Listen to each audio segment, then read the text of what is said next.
Yeah, I don't know if I was audible or not before it. I unmuted myself, but I don't know if it recorded or not. So yeah, I was telling that this course is by Biomedical Instrumentation by Professor S.K. Varadhan, and it's like a 12-week course. I'll be your TA Jagruti. I'm from IIT Gandhinagar. I'm doing my PhD here in Biological Sciences and Engineering. I work in Medical Ultrasound Engineering Lab with Professor Karla Marcado Shekhar. And here we are developing quantitative ultrasound based techniques for differentiating in between tumors to see the abnormality and normal tissues, their microstructure, how tissue differences occur, and those which are not available and cannot be seen using conventional ultrasound. So for it, I have been trying to explore brain tumors, then oral tumors, and then choroidal lesions which occur in eye. I myself went through a retinal procedure once for the same. So I now understand that how important the work is to diagnosticians or clinicians who work at the edge to help people give their treatment strategies very early and at early stages so that they can plan the treatment accordingly. This course is very much linked to biomedical engineering in a way that it deals with all instrumentation. Instrumentation, in a way, it's not so much electronics heavy, but for it, you also need to have an understanding of about like physiological signals. So well, first go. So we like if you have gone through the weeks or have looked at the lectures, there are like total 5 lectures in this one particular week. We'll be going we'll be looking them as and when we want, and I'll go through some basic important concepts which are important for you to complete the assignment which is due this week probably. And then following it, at every session, the last 30 minutes would be occupied or will keep those 30 minutes for solving the assignment questions. And these assignments are from previous years so that you get an understanding of how the questions could be. And probably some are usually the same questions, they don't change that much. Sometimes options are only reversed. So, attending that particular session, if you are not able to attend the entire session, would be useful for you also so that you get a glimpse that how the questions would be and how to solve them or basically how to um, like see and eliminate options, those kind of things. Of course, at the end of this course, you'll have an exam. If you are taking it for your course credits, you need to have an exam and you need to provide your certificate to the institute. If you're taking it just for learning purposes, giving an exam is also a good option for you to have the same PTL accredited certificate.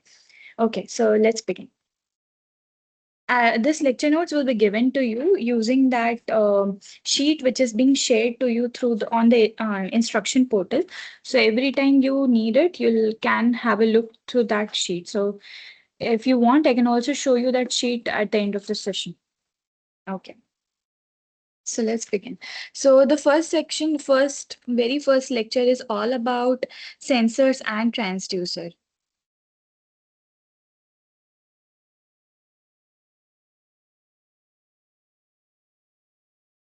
I hope this is visible.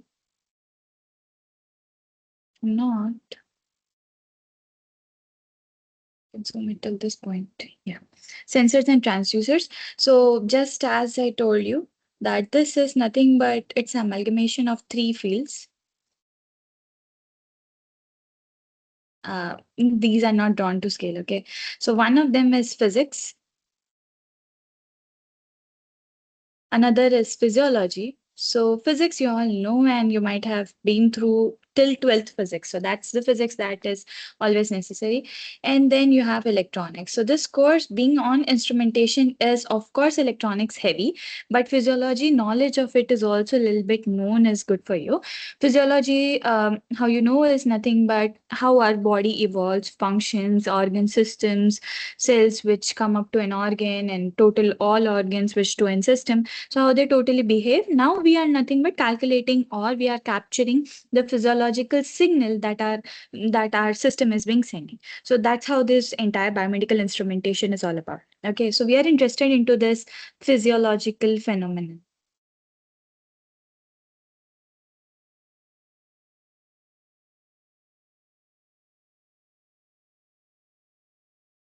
Okay, and these phenomenons are can be these are like can be analog or like Analog, if you know, analog are nothing but signals which are continuous.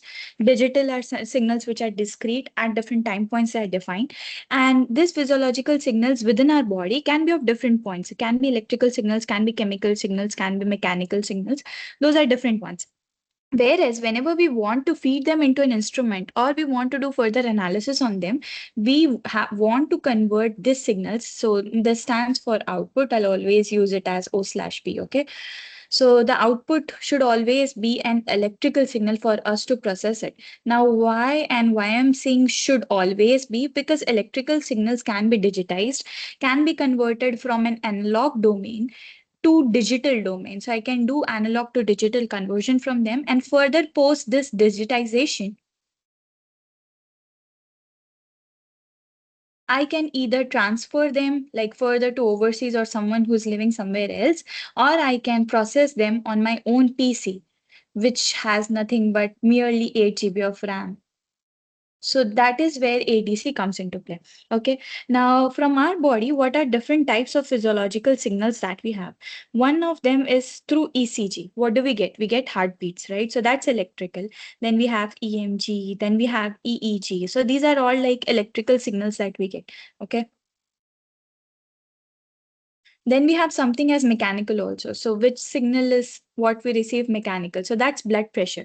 Why blood pressure is mechanical? Because the sound fluctuates and a sound which fluctuates in the arteries which goes post and through your heart. So that's nothing but a ratio of your systolic pressure to diastolic pressure. So I'm taking all of these terms. If you don't have a prior understanding of physiology, I'll recommend you to go through anatomy and physiology once. So this is nothing but a mechanical signal, right? Then you have like chemical signals. So what can be that? Chemical can be your blood type, can be your blood glucose level, right? So these are type of chemical signals. Yeah, of course, writing in this closed one, I forgot that we still have space on the right side. Okay. So now these signals, it always do matter that what are their dimensions and units. Okay. So let's just do one line here and all of these. For all of these, what matters is what is its dimension. Is it a 1D quantity, a 2D quantity, a 3D quantity that you're trying to measure? And its unit. Units are always absolute, but the quantity that you represent in front of the unit can be relative, right? Because one cannot always differentiate that, okay, saying that my BP is like 60 and sometimes it's 80. So what's my relative level? What's the baseline with which I'm comparing it to? Okay. So these can always be categorized into two as healthy and abnormal, right? Now, when we do so, doctors, with our help, when we give them this quantitative signals, they'll be able to differentiate in this physiological properties and will further initiate that what needs to be done. So they differentiate from this physiological signals.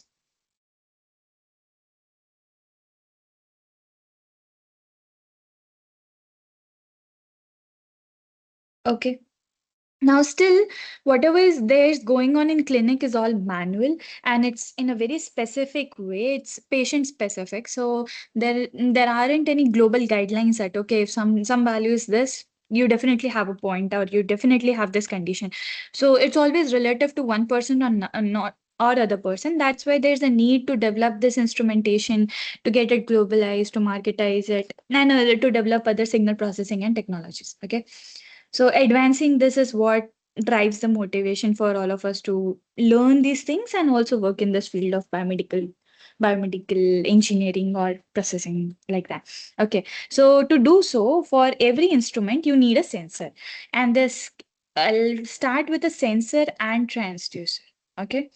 Now, what is a sensor? Sensor is something which will detect a physiological signal, and always I'll say that its output is an electrical quantity. Okay. if you do have any doubts at any time point, you can always unmute yourself and can speak up, or you can also raise your hand. If not, and people who have not joined, they can all I'll post this videos on YouTube, so you can always drop comments in there, so I can reply you over there. However, I won't be able to share my contacts with you and connect with you through any platform because it's not allowed for us as a TA. Okay. So yeah. So this sensor is a type of transducer. Okay. This is a type of, so of course, for all transducers from now, I'll write as TDR. Okay. So this is a type of transducer which converts, or sorry, which detects a physiological signal and then converts it into an electrical quantity. Okay. Now, what is a transducer? Now, transducer is something which works on a principle of transduction. Okay. So this is something as, okay, I told you that I'll tell you a definition of transducer, but I gave you another big jargon word. Now, what is transduction? Transduction is nothing but a principle of conversion of energy. Okay, so you're converting energy from one form to another. So let's just say I have some piezoelectric, one form of another. So let's say if I have, how I can explain this? Yeah, so you might have seen those big dams, right? Now in these dams, when water falls from top, and there are these turbines which are kept on bottom which will run, and then they'll produce electricity, right? So when they're falling from top here, when they were constant, it had a potential energy, right? PE. Then when they started falling, because due to some force or due to their casual movement, they had a kinetic energy being developed in that particular process. And then when they are being driven up by these ones, they are being converted into electrical energy, and for this electrical energy is being converted into the power that we get feeds up into, right? So this is nothing but a principle of transduction. In a way, what happens in regular life also, this instrumentation that we have, big instrumentations in clinics, in like, how do you see x-ray, or how do you see an ultrasound? Because there are some physiological signals in our body, not some, because all physiological signals in our body, through these instrumentation, they have a unit which then converts them into an electrical quantity through which you can display them. And when displayed, you can diagnose them, right? For the diagnosis stage. So when this conversion is being done, so conversion of a signal from an electrical quantity to an acoustic quantity, or acoustic to electrical, from mechanical to electrical, electrical to mechanical. So there are some cases, like in our body there are some passive vibrations being happening, like involuntary vibrations, like sometimes involuntary reflexes that happen. These can lead to, so if you have an ECG or EMG being taken, you do muscle movement, and that muscle movement is very voluntary, but there are some things, like some signals which are driven due to some muscle reflexes which are driven due to involuntary cases. So now those would be captured, and these are the cases where your signal conversion is being done. Okay. So to repeat again, sensor is something which detects and then converts into an electrical quantity. So a sensor is a type of transducer, but all transducers are not sensors. All sensors can be transducers. Okay. And transducer is something which works on this transduction principle, and it converts from one form of energy to another form of energy. Okay. So here our core principle is that, okay, we reduce the space now. Okay. Our core principle here was that we have a physical quantity,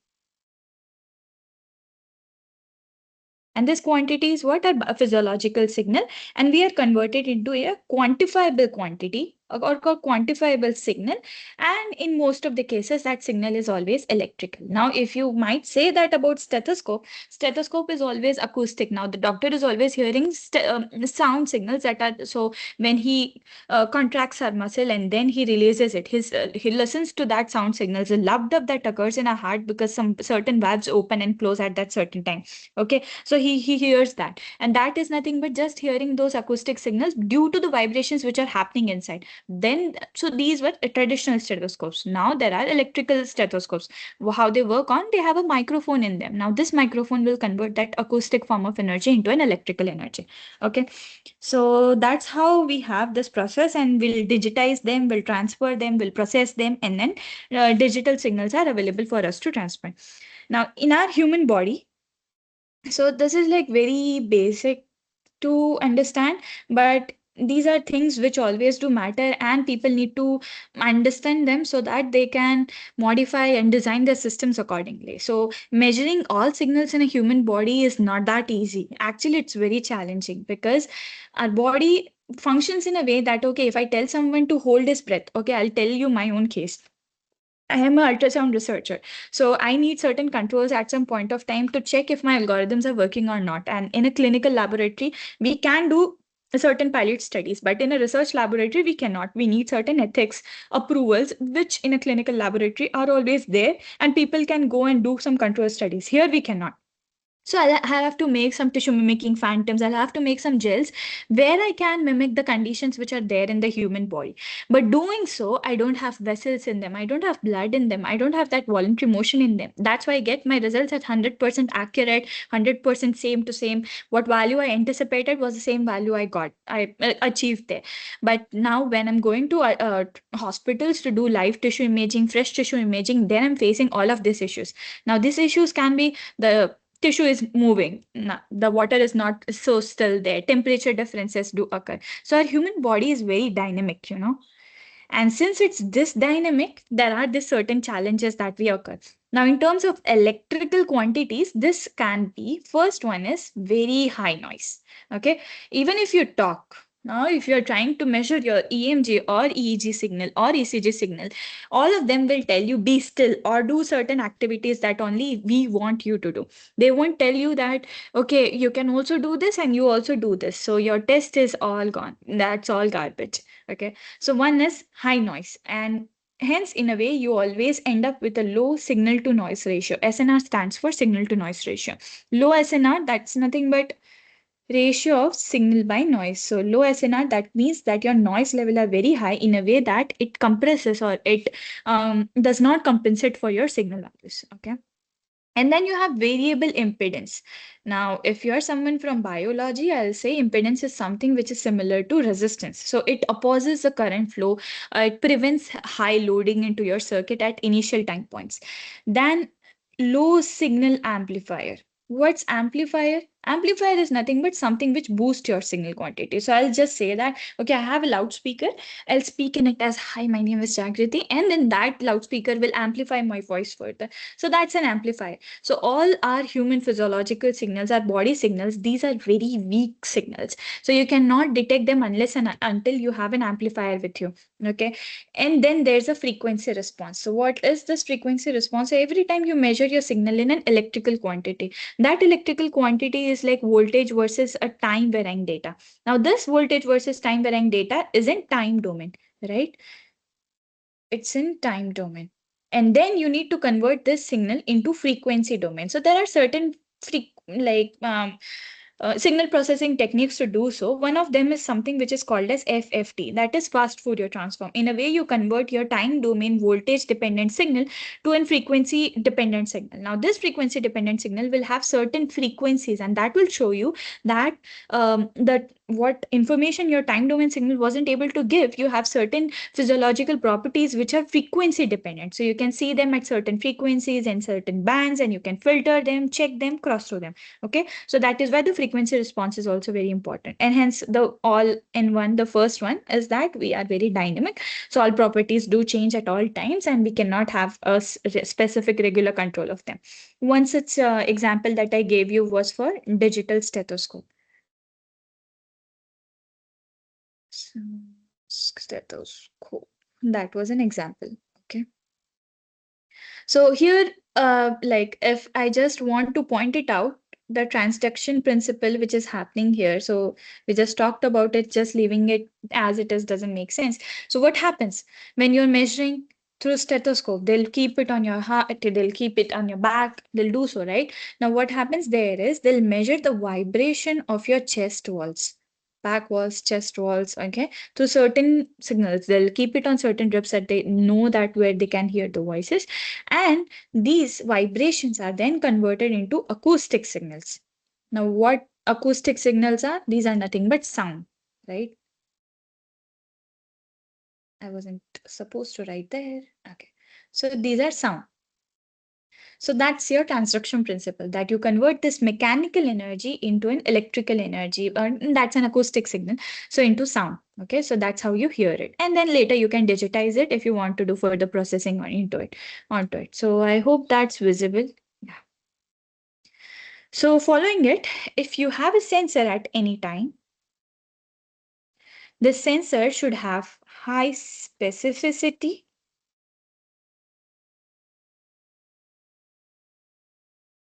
and high sensitivity. Okay, so I'll pause here for a brief and I'll let you guess what are the differences in between specificity and sensitivity. So, what do you actually know about specificity and sensitivity unless and until you have heard it into some machine learning or ML based stuff?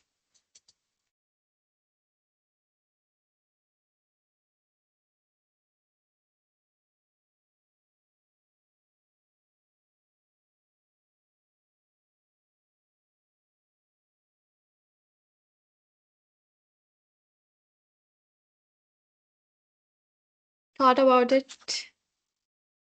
I'll give you one more minute to think about it, about specificity and sensitivity.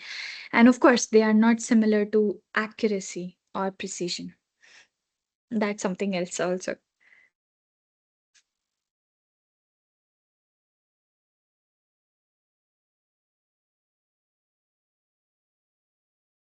Okay.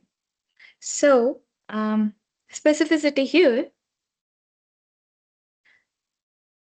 sensitivity.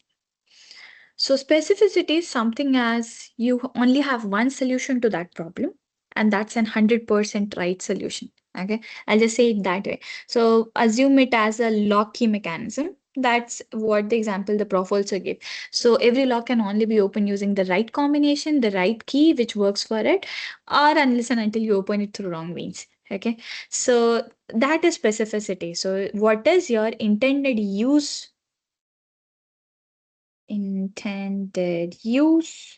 or your intended measurement,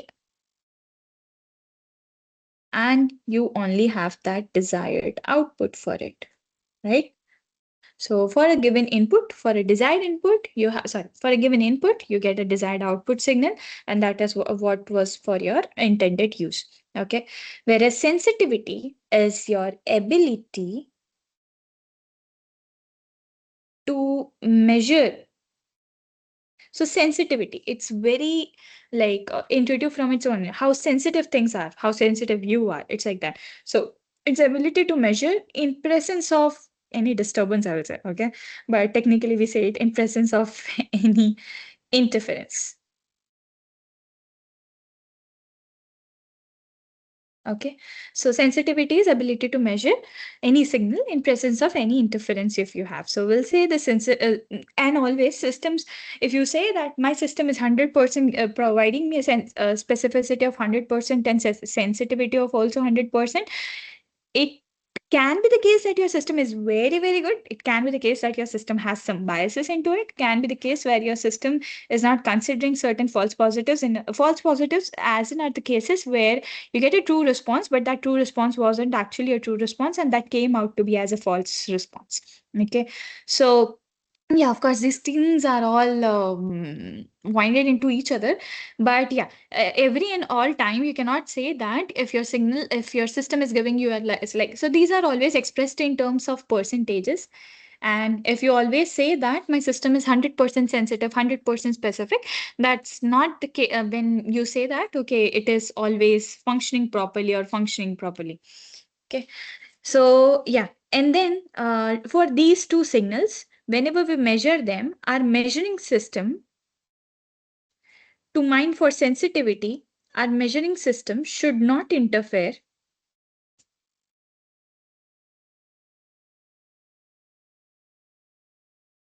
with biological systems. So, in what biological systems are talking about is not other measurements. No other measurements, it should not interfere with them. So this should not interfere whenever we are doing our measurements. Okay. And these are some properties which are useful to understand. So for diabetes patients, for measuring their blood glucose, it should be highly specific, highly selective. If you're measuring your pH, it should be very selective. It should not have a baseline drift. So it should be very stable, right? So there are these three things. So one is specificity, one is sensitivity, and one is stability. Okay, so you have these cases. You have these three cases which are always your clinical important markers.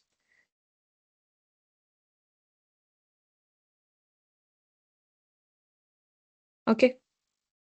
Now, as I said previously, not all transducers are sensors. All transducers, they are not sensors, and all sensors are transducers. Okay, so because sensor is a type of transducer, always in that category, and a very highly sensitive system, it cannot be the case, because sometimes when you are saying that your system is very sensitive, it might also amplify your noise in the similar fashion as your biological signal is.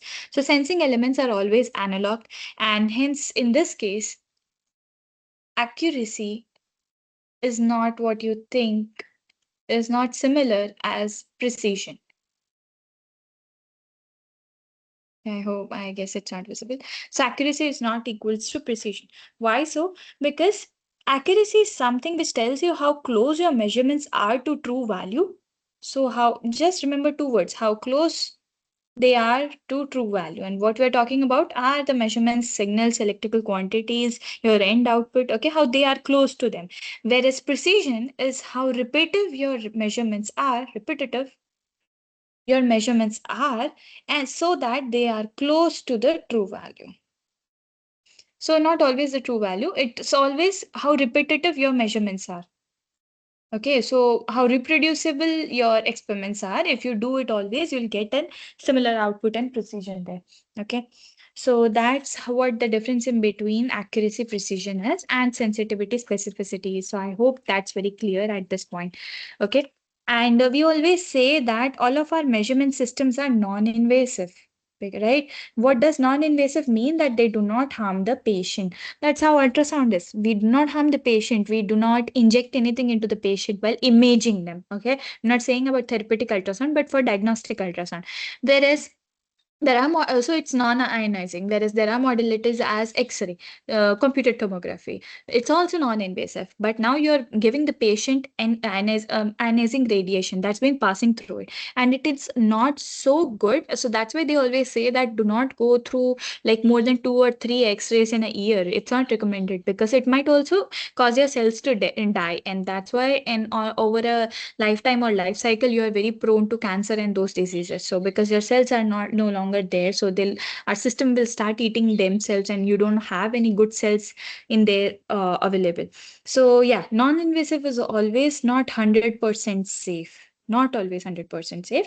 It can also harm, cause discomfort.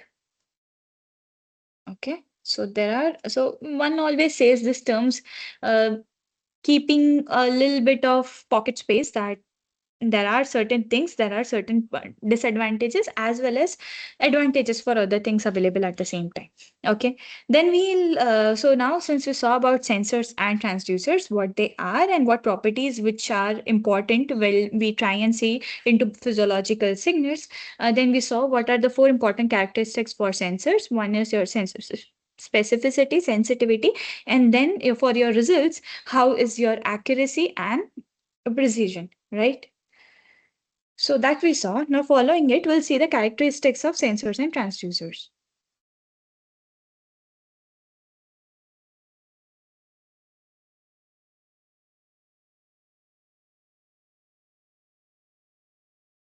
Okay, so for this one, what are like actually main important characteristics of sensor and transducer? Now, till this point, you know that what a sensor is, what a transducer is, and what it does and converts. Now, every sensor or a transducer is very crucial at the input stage. of any biomedical instrumentation. Okay.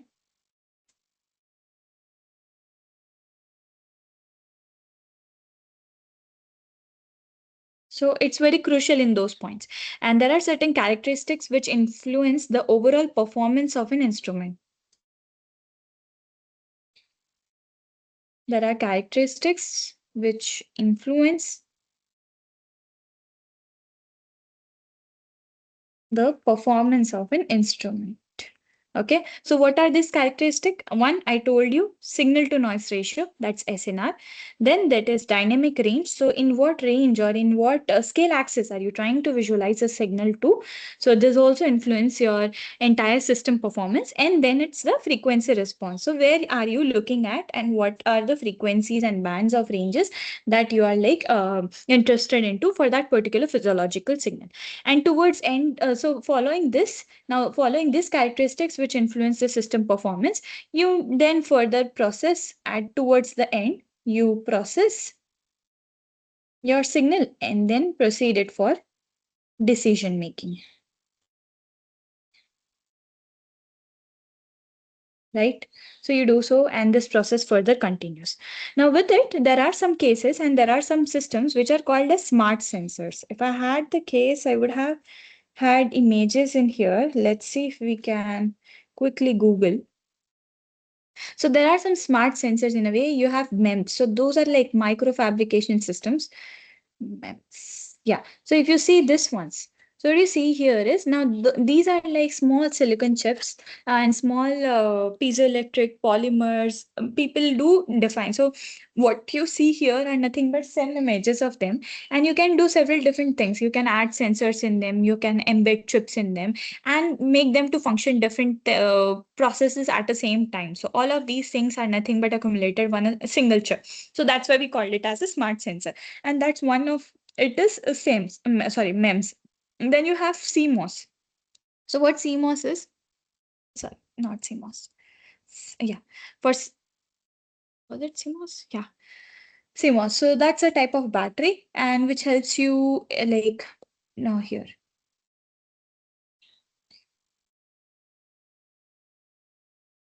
I guess my net is not working. Here. So those are like the semiconductors which will help you transfer energy, save them in a particular format that you want. And being a semiconductor, you won't consume that much as you're thinking for different metal conduct. So they are efficient in their use for electrical power. Okay. So those are in a way how they are being referred to as a smart sensor. And this smart sensor works to integrate all of these characteristics, right? So what it integrates are like multiple it will integrate multiple, how we say it as sensing elements. It will integrate multiple sensing elements, which are, and then with built in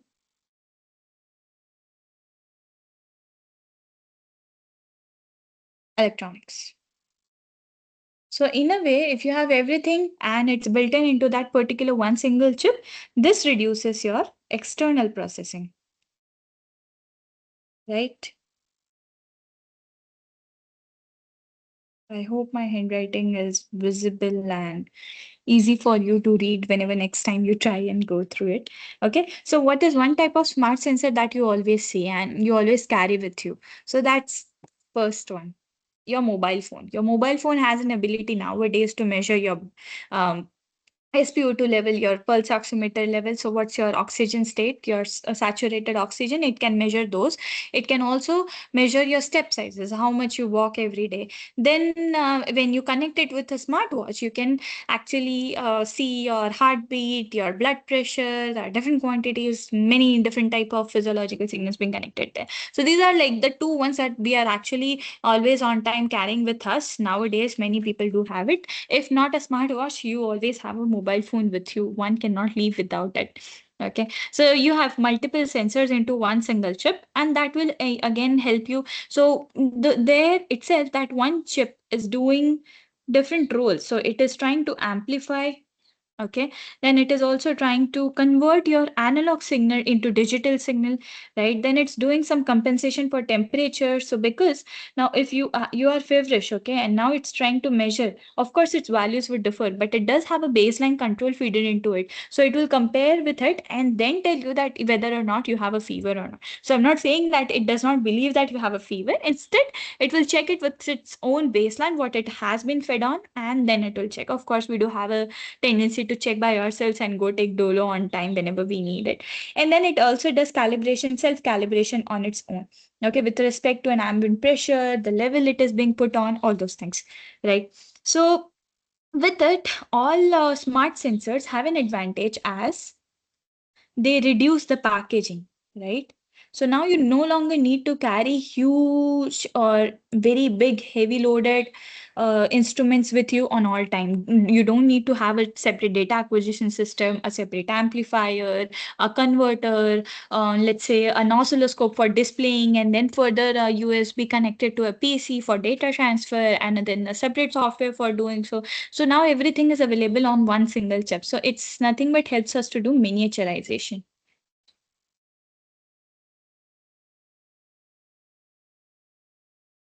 right? And it is also low on power consumptions with respect to those heavy built big models. It can reduce power consumption. So of course pollution is also reduced, and then it improves reliability, right?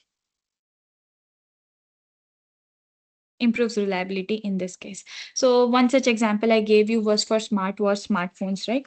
And this, in a way, is very well suited for remote areas, remote conditions where you do see this effects. Now, there was one of when, so I told you about transduction principle. I was gonna tell you about piezoelectric sensors and crystals, but I didn't at that point. So these are different materials which convert from one form of energy to into another. When you have like ultrasound transducers, they always do have a piezoelectric crystal in them that converts a form of electrical energy into mechanical energy, and that's nothing but a sound wave which is being passed through. So in our body, sorry, with the smart sensors do have an effect called as piezoresistivity. And this piezoresistivity is nothing but due to change in pressure or force, whatever changes in it, in its chip, what's exerting on that one particular sensor, you do have a change in resistivity. So that's a type of semiconductor. Hence, I told you about MEMS. Okay. So due to this microfabrication system for CMOS, because we always need this big batteries being condensed into smaller versions, and then so because of semiconductors, we are able to do so. So hence it's very important for us. So that's like, and then there are different strain gauges that Prof also talked about in his slides that which are very important to measure very weak signals which are there in our body. So that's like on an order of 10 millivolt, hundreds of microvolts. So for that, you need very really sensitive signals or sensitive measurement devices so that you can measure those weak signals, or then you need to amplify them to a certain potential. Okay, so with it, you have different types of biopotential electrodes, right? And what these biopotential electrodes are, one which ECG, electroencephalography. Then you have this is electroencephalography, EEG, and then you have ECG, electrocardiography. Okay, you also have EMG, musculography. Okay, something which measures your muscles potential. So all of them, like this is like something as 80 millivolt is what I know. This can be within few tens of millivolts, or it's always about microvolts. EMG are also signals within millivolts. They are never into microvolts, or sometimes it also varies into volts. But these signals are very random. They do have huge amount of noise into them. So you always don't know what to filter out from there. Okay, and there are different categories of noise also that will look as we go on further. So for this electrodes, it's very important that you have a input stage of an amplifier.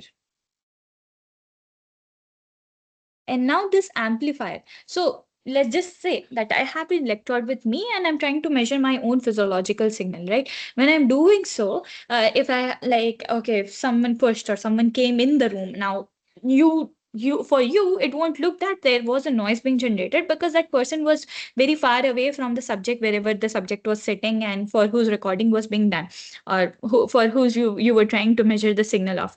But now this also induces some noise or adds some noise into your physiological system, and because these signals are very weak, so they can very easily get interfered into one another, and noise has a capacity, that ability, that it will mix up and it will try and interfere with your original signal. So for the same, you need to have these amplifiers which have a low noise, because they themselves do not produce any further electrical noise. Okay. And then it has a high input impedance. Okay, I slash P stands for input and then impedance. Now, what this impedance is nothing but so that it can oppose all high electrical uh, resistivity or a loading onto the input side, and it's being able to pass them easily, right? So it helps to minimize the loading at this end. And there are different types of noise. We'll see there are like thermal noises, there are flicker noises in one particular system. Their power spectral densities are homogeneous, normal, occur at certain bands, which we'll further see. And there are like short noise. There are different types of noise which occur. And for noise, there are different characteristics also. So we'll see for noise separately. But then there are like this instrumentation amplifiers. What amplifier? So when I saw talk about amplifiers, all in all, people always say about OpAmp. You might have heard about it. I don't know. If not, you can go Google it. There are like many dependent books on it. It has been going on since like 70s, 80s. So it stands for operational amplifiers. Okay. So this ones they claim, not claim, but theoretically it's supposed to have very infinite input impedance. Your gain is also infinite, but of course they sorry, input impedance is zero, but it's not, it is finite. Output is also, but because we do have feedback in such cases to minimize it. So did I say it inversely? Yeah, inverse. Input impedance is infinite, output impedance is zero, because output you need to have loading, input you don't need. Input you obviously you don't want due to noise, and so but it's finite in such cases, it's not exactly zero. Okay. Now, yeah. So then we come to lecture three. We'll wait for 5 minutes then, because we only have two other lectures. Probably we'll finish it in another 30 minutes. If not, we can continue the lecture four, lecture five in the next week. And then first we will complete the assignments. Okay. So let's take a break for 5 minutes. I'll also put my laptop on charge.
Okay. So now we'll continue with the measurement system. So till now we saw that what are sensors and transducers thing amplifiers which should be there should be along. Now where they are integrated into is a measurement system, and this measurement system has several functional blocks. Okay, it has many different functional blocks. Each of this functional block has its own transfer function, TF. Sorry for using this many significant. So a transfer function. And a transfer function is nothing but a ratio of an output of a system to the input of a system. Sometimes people also call it as gain. Okay, so that's how a transfer function is being defined. So what you do is, let's say you have these two blocks, not two, more than two, and the output from the first system is fed as an input to the second system, right? So, or you can also say that input to the first system is fed to the first system. So, input is fed to the first system, and then there's an output. So, what's the transfer function of the system number one? That is OP by IP. But in case if someone wants to see like what's the transfer function of the process, then he'll go from this IP to OP to and compare all of them. Okay. So that's how it's being done, and that's the way how your transfer function and your measurement systems work on. So now here, what is the purpose of this measurement system? Our purpose is simply to acquire the data, to process it, right? And then display it. Right, so this is how a measurement system works on. And overall, these all different systems and blocks are inherently or intrinsically linked. So our overall system performance, it's linked to your individual characteristics of these blocks. Okay, so hence we talked about transfer function in the beginning of these blocks, and these individual characteristics also, the performance is dependent on the collective characteristics. So not all one individual separately together, but collectively also, if together all of them are compatible in a way that they can function a process all together. Okay, and in this process what is very critical, which also makes minimum noise, is your initial, I guess you might have guessed till now, sensing element. Okay. So this initial sensing element is very crucial whenever you do, sorry, whenever you have a measurement system. Now, within this measurement system, you have certain critical consideration. What are them? You have certain critical considerations. Okay. I guess my screen is not visible entirely in a way it should be. Let me reshare. Because I do see that.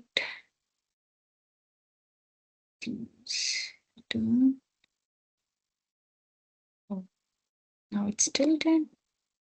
Guess it is rotated.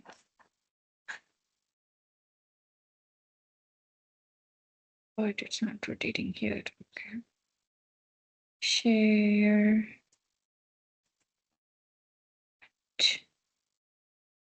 I cannot share my screen now. Share.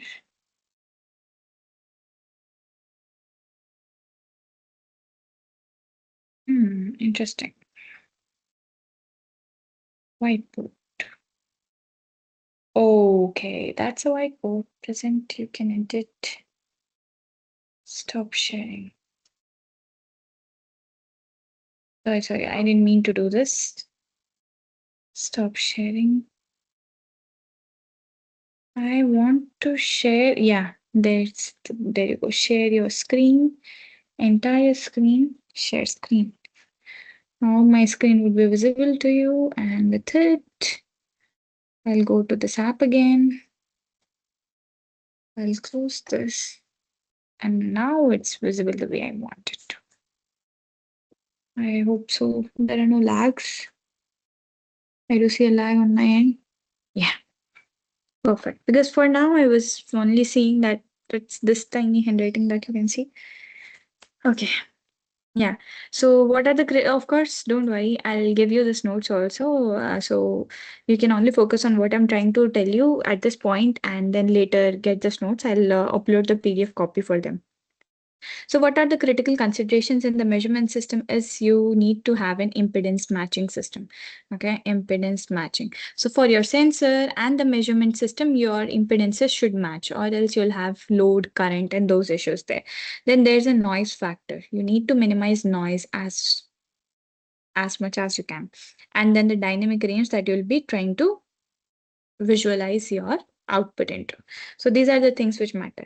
So in all, how it works is you have your input signal, and this input signal is your physiological quant signal. Okay, physiological signal, right? And now you're converting this, sorry, so you have this signal, so you have a, so that's your object of measurement, right?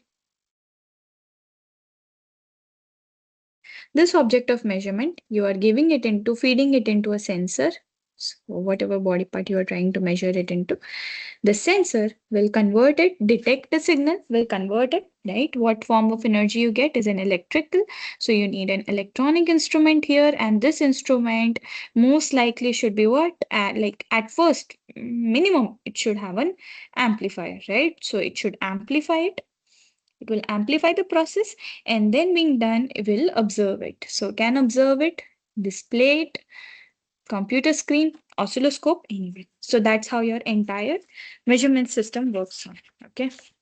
With it, there are different key characteristics for the system. So yes, I'll just mention few points in here and I won't write because I have carpal tunnel, so I cannot write for long. So we see, I guess we have 30 more minutes, so we can cover. Okay. So I'll brief and write points in here. Okay, so there are key characteristics. So one, I'll go on both of them. Okay, so we'll have a static system for a static system and a dynamic system. Okay, now for a static system, I told you previously there are two things that matter. One is accuracy, other is precision, right? Now, what is accuracy?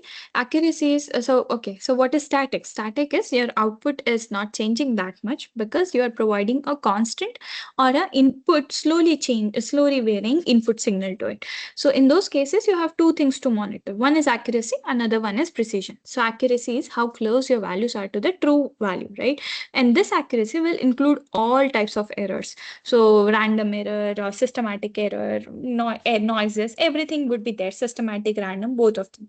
Whereas precision is how repetitive your measurements are.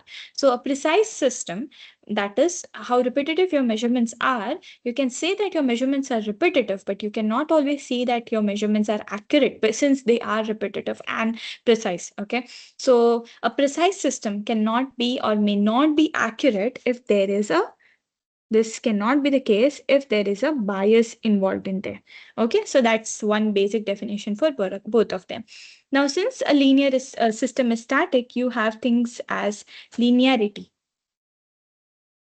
Okay, so I'll just mention the pointers in here. So one is linearity. What is linearity? So the output is dependent on the input in a straight line fashion. So it's nothing but it changes as y equals to mx plus c. So it follows as and when input increases, output also increases following the same constant slope. Okay, then you have sensitivity. Now, what sensitivity is? We already saw that how sensitive your measurements are, how sensitive your system is. Now, how to measure is nothing but changes in your output by changes in input. We can also call it as delta y by delta x, where one is your output, the numerator, and denominator is your input. So, greater the change in output. So, you see how sensitive your system is. So, it can detect minimal detected input changes. And those minimally detected input changes, if they produce an output also, a greater output change, so you can say that your system is highly sensitive. positive. Of course, then can also be noises which are giving a greater output. So you must be able to discern it from the signal of interest.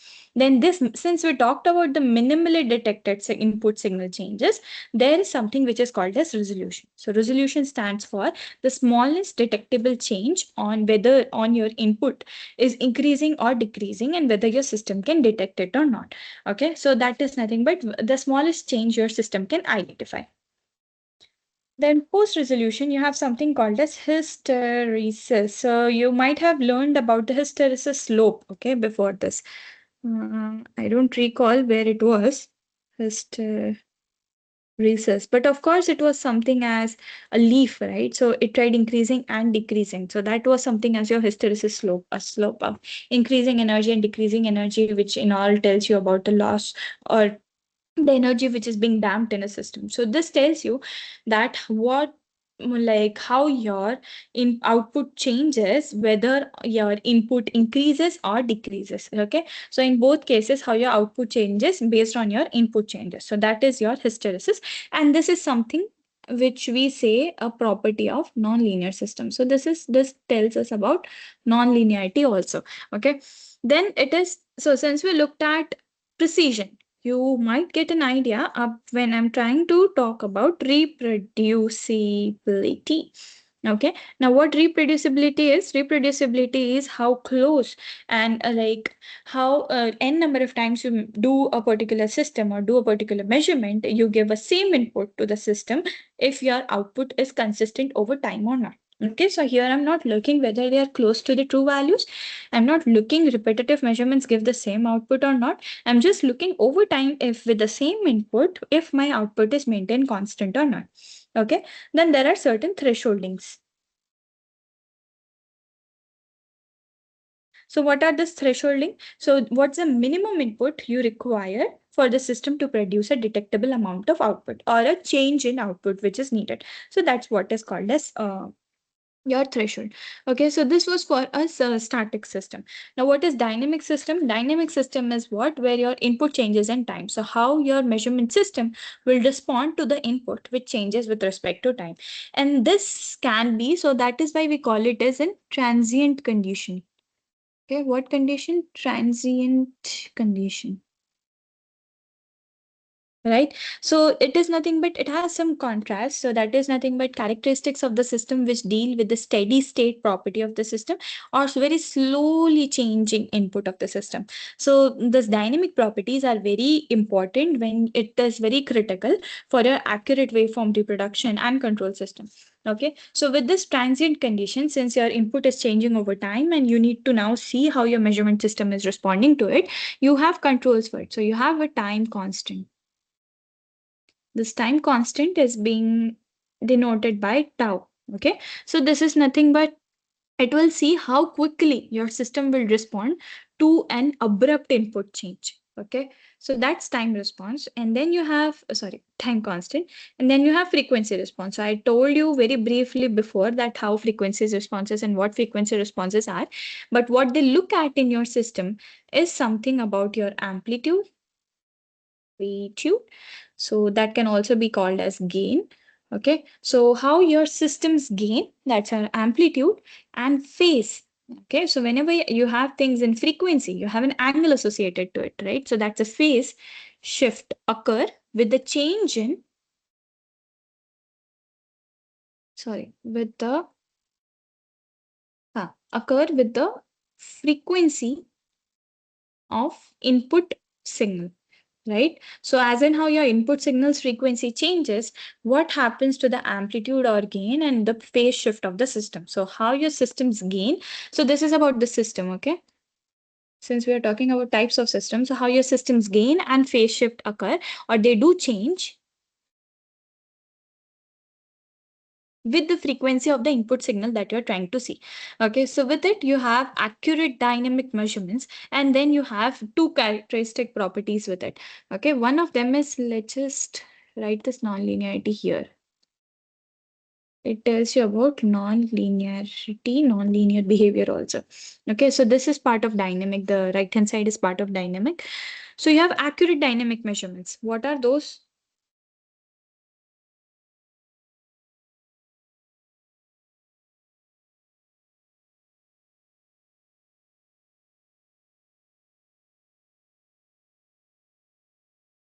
So what are these measurements? So you have dynamic signals, right? And if you can measure these dynamic signals only if it's possible, if the signal frequency fall within the effective bandwidth of the system that you're trying to look at, right? So these are accurate measurements as in, so if your system's bandwidth, wherever you're trying to measure, if your input signal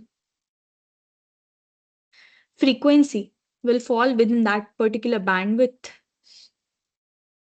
of the measurement system that you're trying to look at, then only you have a very accurate dynamic measurement, right? And then with it, you also have a resonant frequency. So what this resonant frequency is about? This resonant frequency is nothing but the frequency at which your entire system starts to bring, or I'll say starts to resonate, right? So you always maintain that the input which is being given, it's below that resonant frequency to prevent distortion and oscillations, okay? Because you want your output to be there, not your input to be sent at the resonant frequency, to prevent distortion and, let's say, any undesirable or noise oscillations, OSC. Okay. So these you don't want. Yeah. So with it, we now look at two types of systems: linear systems and non-linear systems. And non-linear systems. Okay. I'll let's just see. So it's already 7:30.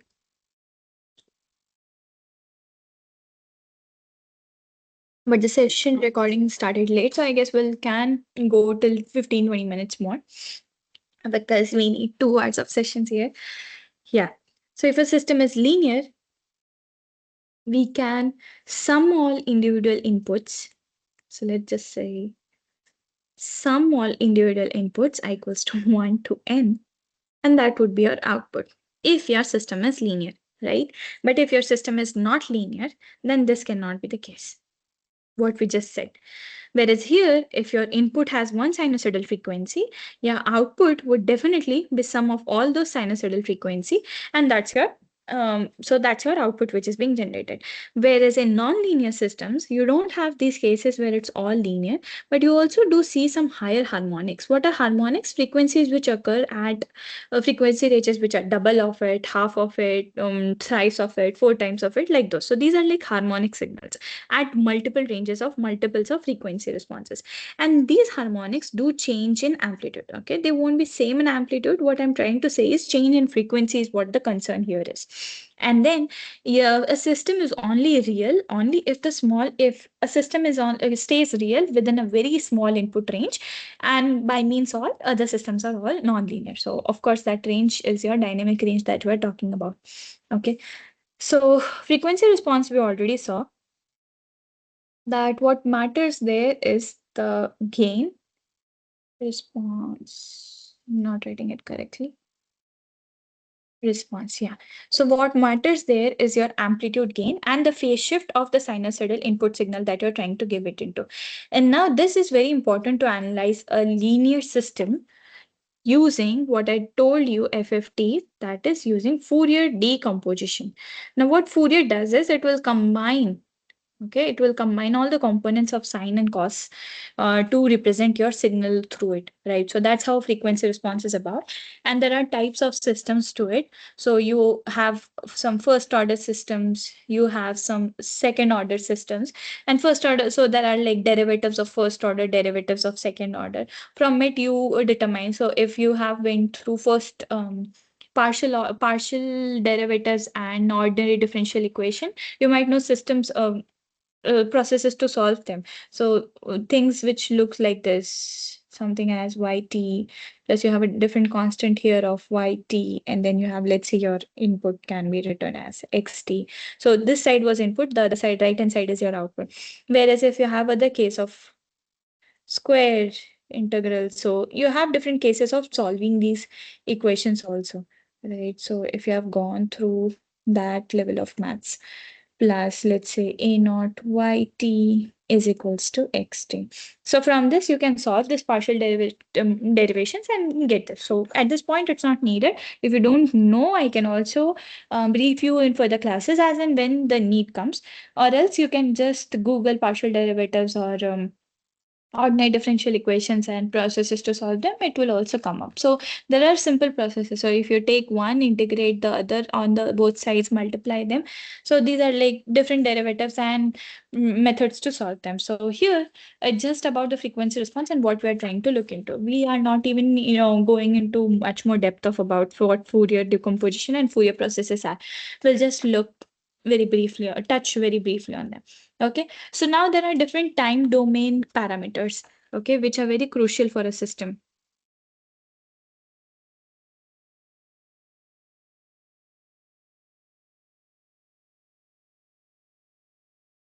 What are these time domain parameters? So you have your step. So if you know there is this function like this, so that is called as a step. Okay, what this is called as a step. So it has an abrupt change in the input from 0 to 1. So it directly reaches it. But the time it takes to reach it. Okay, so there are different definitions for it also. So the time it takes, so one of them is time constant. So time constant is time it takes to reach like 63.2% of the final value. Why exactly 63.2? It comes from capacitor charging, discharging event. So it has certain theory behind it. So how much time it takes to reach that particular value of the final value, that's time constant. Then there are something called as rise time. What rise time is, what it takes to achieve from 10% to 90% of your final value, how much time it takes to reach there. Then there's a response time. So I'll just write response time because I've already used TR for rise time. So this is response time. What response time is, how much time it reaches to directly of 90%. So not from any given initial value, how rise time is about. Response time is only about the final 90% of the system value. Okay. And then you have settling time. So till how much time is my system is stable for. So it how much time it reaches within this 1.5% of your, sorry, not 1.5. 5% of the final value. So that's your settling value. Till what time it achieves that 5% plus minus 5% of the final value that it was trying to achieve. Okay. So for a system to be, if you see this system, your first order system, second order system, there are different rises to it. If it's a one only single derivative, you will have a smooth exponential function that you can see there. Okay. So if you try and plot this, you will see single exponential functions. Whereas if you have multiple orders, then different orders will overshoot. You have oscillations there. If you have oscillations, you have damping there, right? So you won't be able to preserve the energy also. So yes, for that you need different signal processing and advanced processing techniques there to preserve your signal of interest. Okay. With it, you now need to know about amplifiers because now you have all prerequisites to study about them. So amplifier, I previously told you what it does is it will amplify the signal, the power of a signal, input signal that you're trying to feed it into. Most common of them is nothing but the OpAmp, right? Operational amplifier. This is nothing but a very high gain direct current, I guess, yeah, high gain direct current amplifier. So it's been almost 4 and 3, like 7, 8 years for me. I studied OpAmps and not used in practically now since back 4 years because I'm not doing anything into it. So that much time has passed already. I studied it during my bachelor's. Okay, this one, differential. So these are nothing but high gain direct current amplifiers or differential amplifier. So when I talk about differential amplifier, of course, the process being done is to differentiate both of them.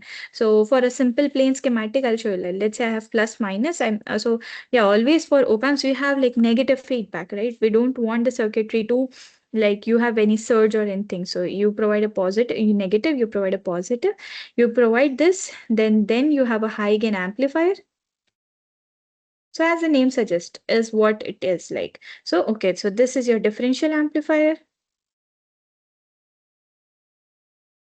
Okay, this is your high gain amplifier, and in all total, you have outside is your output amplifier towards the end. So this is what you get is V out. So this is your total signal path, how it follows. So okay, so for this amplifiers, that they call it as your open loop. So you'll have these things in professor's slides. If you want, you can always download them and go through them. You don't need to write and see each of the things, because everything content I have is from the same lectures. Of course, I'll tell you something more if I think at that particular point, clarifying that point is very important. So these op-amps do have an high loop, open loop gain of infinity, but since we use a negative feedback, so at a point it increases to a level it should not be, or it is not no, like it's not advisable for the system which is connected to it, to that amplifier, then our negative feedback will then try and reduce it. So it will reduce the amplification of noise also in the same process.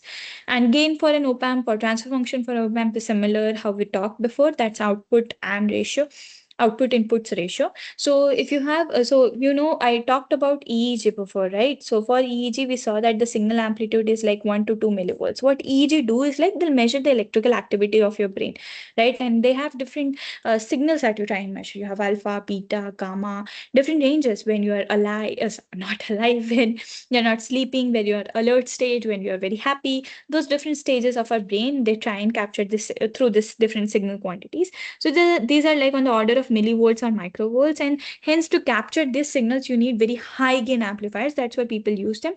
And then apart from op-amp, you also have some squids. So these squids are nothing but superconducting quantum interference. It's in devices or something, superconducting quantum interference devices. So in a way, it has this quantum technology. Because of this superconducting material, it's able to withstand this higher temperature and can process it even at different temperatures being given. So it can also be used as a current to voltage converter in those cases at very high current gain. Okay. So that's the characteristics for the squids also. Okay, if you want, you can always go through it. So the important thing, so for OpAmp, the bandwidth is nothing but the range of frequencies your system is operatable at. So always you say that you operate your system or you operate your sensor, your transducer in specific bandwidths, because you know that they'll resonate there or they are very effective within that band. So people do say at -6 dB, -3 dB. If it's a voltage signal, it's -6. If it's a power signal, it's -3. So this all comes from log theory. So if you know about that, it's fine. If not, just remember that you need to work on a signal, work with a system within its effective bandwidth. Now, within that particular effective bandwidth, it will be able to amplify or attenuate that signal very effectively, distort its phase, whereas of course, in other ranges also it will do, but it won't be that effective, and you'll see noise being added into there. So for op-amps, they say that it has infinite bandwidth, it's broadband, but of course in practical nature it's finite, so you need to know what's the bandwidth of that particular op-amp that you're trying to work with it. So these op-amps are nothing but small chips with like 6 or 8 legs. I don't remember currently exactly, but yeah, legs, number of legs are countable, 7 4, this was some IC for it. Okay, so particularly for this ultrasound signals, so the ultrasound echo that you receive back, this echo signals are nothing but these are carrier modulated signals, and these are very weak signals. So because of these carrier modulated signals, you need to amplify to a way that this echo can be discerned by the person who's trying to look at it, and then further make an image of it, or see the signal, or understand the signal, or hear the signal from it. Okay, then there's also this as impedance. Okay, so impedance is always represented as Z. So the input impedance is always infinite, because you don't want any current loading into it, so it should be zero current draw, and whereas output impedance should be maximum, right? So output impedance should be lower, input impedance should be higher. I'm always doing the same thing. So it should be lower, so you can have different various loads in it. Input impedance, people do say that what's advisable is 10 mega ohm, but in nature it should always be like hundreds of giga ohms, whereas in this stage is very low as 50 ohms.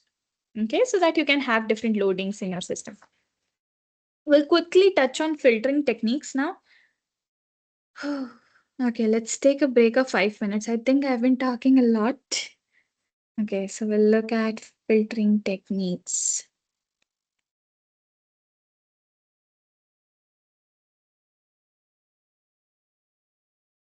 Okay, let's take a break of 5 minutes.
Okay, let's begin. So, with this filtering techniques, what we are trying to do is improving signal quality. Okay.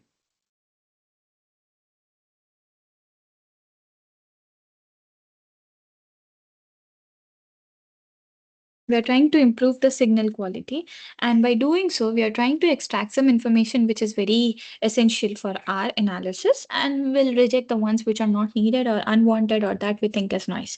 Okay, so that is how we do in here, and the more inherent your system is, it will have more noise and hence lower signal to noise ratio. Hence, you need to filter the signal that you have. With it, you have techniques as digital signal processing, advanced signal processing, which will in a way enhance your signal and boost it up to increase its SNR, so improving the SNR and the sampling techniques for it also. So what essentially the definition of noise is something which is very unwanted, but this unwanted is also very relative and depends on the subject that you're trying to see. Okay, so anything unwanted which interferes with your desired signal that you're trying to measure and leads to inaccuracies in your measurement. So that is what a noise is about. A physiological signal can be, in a case, can be okay. You're trying to measure a brain EEG, but now your muscle moved. So now that was noise for your brain EEG. Whereas if you're trying to measure your muscle response, and in a way your muscle response and your brain sends some reflex signal or something happened in your body at a point, a tweak happened or twitch happened, and then you suddenly moved. So that was a point which even can act as a noise but can also act as an important physiological marker for the physician or clinician to monitor your condition, or to see why that particular thing happened at that point. So that is why techniques as signal processing are very important in this context. Okay, so there are different types of noise.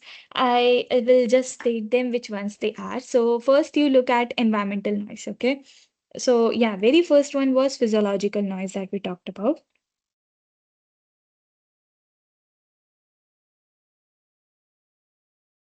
Then you have environmental noise. So what environmental noise are like? Now I'm in India, so I have like 50 hertz supply. Sorry, a 60 hertz line, whereas somewhere from outside will have a 50 hertz line. Mm, Down here. So I'm not so good at these numbers. So yeah, so the frequency ranges at which a power supply occurs, or power supply comes, the wattages, the volts at which also they come and work do differ. Now you also see our sockets are different, whereas outside if you go, the sockets are also different. Different countries have their own power supplies, their own ranges, supply lines. So with those, you have environmental noise, you have electromagnetic interferences. If you have a magnetic device kept and you have electrical device kept, they'll both interfere with each other. So now your desired signal will also have those EMIs within it interfering. Your magnetism comes, induction comes. Okay. Then you have RF interference, you have radio frequency variations, then you have different mechanical vibrations. So vibration of this bench will also cause you to not hear me properly. So that's a noise in this case. Okay. Then it's instrumentation. So with respect to instrumentation, there are different noises as in thermal noise, short noise. We'll see them in a bit. And there are like motion due to motion, right? So if the patient is moving during data acquisition, that itself counts as a motion, noise which is being present. And then later you cannot measure it properly and identify the signal, right? So with this, you have three types of noise. The most important ones. One is thermal noise. Second is flicker noise. And third is interference. Oh, sorry, there was a short noise. There you go. Okay. And there's also interference. Let me see if I have written about short noise. No, I haven't. And then there are like artifacts. Okay. So these are the ones I have till now. Okay. So what are thermal noise? Thermal noise is also referred to as Johnson-Nyquist noise. It is nothing but due to random thermal agitation of electrons within a conductor. Okay. And within this type of noise, the power spectral density will remain constant, or it is uniform across all frequencies because it is consistently coming, because your agitation is consistently being done. So this is the voltage noise across the resistor. So you can see it, and then the voltage there depends on Boltzmann constant, resistivity, temperature, the bandwidth of the system. There are different dependence on it. So Nyquist theorem governs this type of thermal noise. Okay. Then you have a flicker noise. So flicker noise is something which they always call as inverse of frequency, and it always occurs in the lower frequency range. So your power density is very proportional to the 1 over f to the inverse of the frequency in the lower frequency range. However, this 1 over f, the inverse of frequency in those ranges, can be meaningful too. At cases, it can be meaningful too. So you might never know. And these physiological systems, for this physiological signals, you need to understand them, that what actually am I looking at and what actually am I paying attention to. So for you to understand the difference in between noise and a signal of interest there. The semiconductors will also have some fluctuations due to this modulated signals, and this modulated signals, when being amplified, will carry a lot of amount of noise into it. Resistors current flow, when current flows, whereas input systems with not a very high input impedance will do have a resistant current flow in there. So physiological signal changes, physiological noises, as your heart rate fluctuations. So if it changes, we do have hiccups, so we beta skip. So then we have different noises in there in our ECG. So there are cases when a diagnosed biomedical engineer, when he does the studies or when he does the measurements, he knows and is aware of that what are the noise I should be carefully paying attention at. Then there's very low frequency drift. That is nothing but this drift is also part of the inverse of frequency. So 1 over f noise. Then there are interferences. Interferences, as we talked about, for this 50, 60 hertz harmonics due to electromagnetic interferences. If you have mechanical vibrations from any systems or devices, the power spectrum will depend on the source from which the noise is being generated, and it can be also discrete. So it will only occur at different peaks. So for this type of interference noise, it's very easy for you to differentiate it. So you can like have a notch filter or something which pass through one particular frequency and just remove it out from there. So that is it is. Then you have different artifacts. Artifacts is like you have a motion, you have different skin potentials, different layers of skin will have different artifacts in it. Your frequency ranges might overlap. So you might never know what I'm trying to acquire. The noise might also fall within the same band of frequency. So here now my signal is very polluted by the noise being added into it. Okay. So for it, when people do measure using this biopotential electrodes as ECG, EMG, EEG, so this potential is dependent on the biological signal, the physiological phenomena, hence a biopotential electrode. So they use a non-polarizing electrode so that it does not have these things. Or in a way, they'll have to do some abrasive or puncture-based studies. So it will help minimize the skin potential, won't have this much differences in between the skin interfaces as well as the sensor to skin interface. So in a way, they short circuit through our skin, through our stratum cornea. And that is which is very uncomfortable to the patient who's being performed on. So people don't do this thing. So for it also, you have different noise reduction techniques. You can minimize them. You can use some shielding cables for EMI. You can have artifact rejection. You can use thresholding techniques. Such techniques are available. With it, you have filtering techniques. So what filtering actually is, you selectively select a frequency, allow them to pass it, and then you can also attenuate. So those frequencies that you select, you can pass them, you can attenuate them, those frequency components. So here we are trying to filter a signal of interest. Within it, you have like 4 types probably. So yeah, and then there are different advanced types also. These are basic ones: a low pass filter, a high pass filter, a band pass filter, and a notch, or you also call it as a band. I don't know if you can call it a band stop filter. BSF, I don't know if it is or not. So low pass filter is something which will allow to pass all frequencies below that cutoff range and will attenuate all high frequency ranges. So this is how it looks at. So let's say if this is my cutoff, so after this cutoff, it won't pass any those frequencies. High pass filter is something which is zero for all lower frequency. After post a cutoff, it will help pass all the frequency range from them. So it can also be like this, can also be like this. Okay, the graphs can change. What band pass filter is, it will allow and pass the frequencies within 2 certain band ranges. Okay, so it passes within a band range. Within a band, it allows the frequency ranges to pass. Notch filter is, it rejects the frequencies within a very narrow band and allows the other ones below it to pass. Okay, next to it to pass. So something like this. Okay, so that's how band stop filter is. So all of them have their own certain cases and rules whenever you want to use them for separate applications. So this one reduces the baseline drift. This one reduces or removes the high frequency components from there. Okay. So this was all for the types of filters. Now, this was all in the notes. I have mostly covered all. If you think that there are certain things that you're not, that you do have some doubts into, you can always comment, or you can attend next Slack, next set of next TA session, probably on next Tuesday, and I'll be happy to answer your questions. Okay. So now, with 2 minutes, let's just quickly go and open our assignment so that you can, let's just see if the lecture notes were saved or not. Yeah, they are saved. Because I need to upload them and then do the assignment so that you can solve your assignments which are due this week for you. Okay. So the time you read, I'll have some.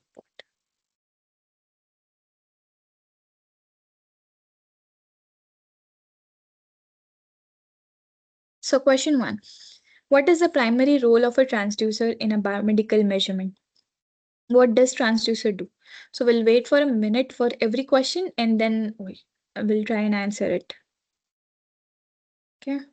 Let's just use a different pen for this one.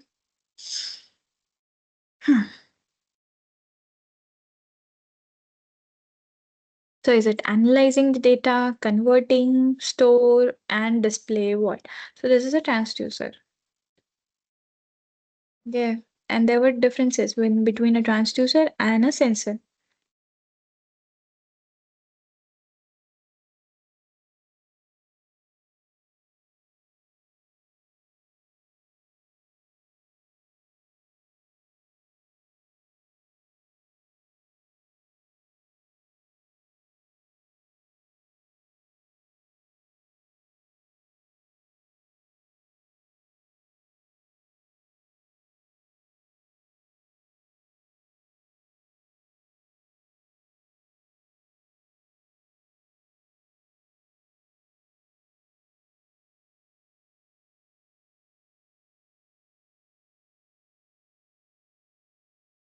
Okay. So what it does is it will convert from one form of energy to another. Okay. So it works. This is nothing but your transduction principle.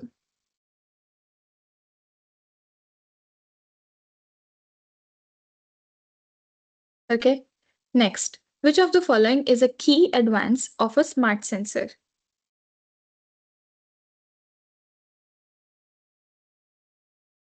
A larger packet size, increased processing needs, built-in functionalities, or an ability to calibrate. So here I can almost tell you that there are three options which are very wrong. And if I do just not of them is an answer for this question, and one option which is like direct giveaway. Okay, so that is built-in functionalities like amplification and A to D conversion. Okay. What does high input impedance in a biomedical amplifier prevent? So with this is very important. What does this do? Because it's very needed and it comes from life to time. Every time you'll need it. Oh, there it came that. Okay. What does this do? So signal amplification or current overload, distortion, or loading of the signal source. So what does it prevent? Carefully look at the question, what the question is trying to ask you.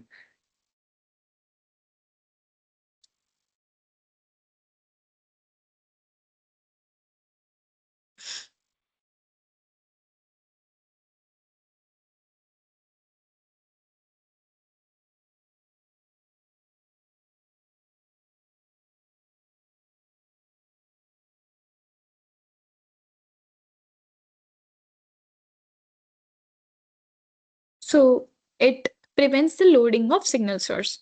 Okay, so your signal source is not loaded into your input stage. However, it can be the case when it's at your output stage. So for your output impedance, which of the following defines accuracy and static characteristics? So repeatability of measurements, is it accuracy? Minimal detected change, is it closeness? Output change over time. So let's just answer one by one all of them. Okay. So what is repeatability of measurements? So the repeatability of measurements, we saw it is something which is, we called it as precision. Okay, so that option is wrong. Then we have minimal detected input change. That was resolution, right? And then we have closeness to true value, including all errors. So that is accuracy,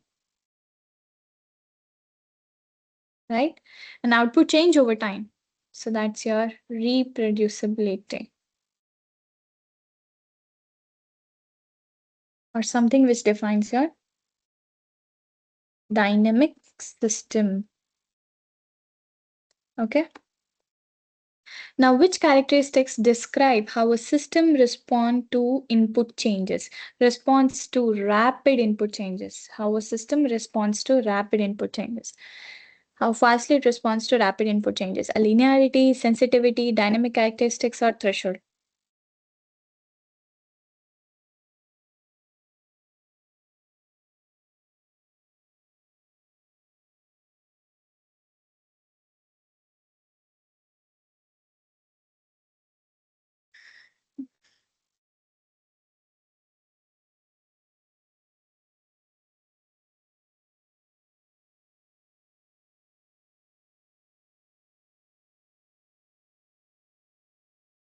Okay. So that is your dynamic characteristics. Okay. Then, what is the function of a low pass filter in signal processing? What does a low pass filter do in signal processing? So a low pass filter will allow all low and high frequency to pass, will alternate all, will allow the low and block high, or only pass the frequencies at 60 hertz. So it allows only low frequencies and blocks other high frequency signals. Okay. Biopotential electrodes are primarily used to detect signals from what? Okay. So these are used to say detect signals from what does biopotential electrodes carry or capture? They capture this electrical signals from any physiological activity. Okay. What type of noise has a power density which is uniform across all frequencies? So which type of noise is it? White noise, and white noise consistent over all frequencies. That's a thermal noise because of this thermal random agitation within the conductor, and that is nothing but constant over all frequencies. Okay, so that is nothing but our white noise. Then second last question, which type of noise arises from within the body and can interfere with signals called as EEG? So we discussed it very rightly, and we even had an example for it. So when we have a EEG signal that's being done, you might think that it's motion artifact, but not only motion, it can be all physiological signals. Okay, so all physiological noises can be the ones which interfere with EEG, whereas other signals won't be able to interfere. EEG is the one which is very sensitive amongst ECG, EMG. Okay. What does hysteresis in a measurement system refer to? Hysteresis here. Okay, so hysteresis in a measurement system refer to, or it tells you how your output changes depending on whether your input is increasing or decreasing. Okay, so I hope you were able to understand all the concepts that we studied today and we discussed together. I've also done it for from I've not like I'm not actively working into this area. I'm working into, but more into signal processing techniques. So if you do not understand particular thing, or I was not able to understand you properly or explain that particular thing, you can also reach me through YouTube, or can join the coming up weekly session. Okay. If any further doubts are there, do let me know through the YouTube comment section. That also works. I'll be active there. Okay. Thank you so much for attending and having this session. Thank you so much. We'll see on next Tuesday. I'll be there in this meeting till 8, and then I'll close the session. Thank you.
Okay, then it's almost 8. Thank you for joining. Thank you for attending. We'll see you in the next week session. Okay. Thank you. Bye bye. Good night.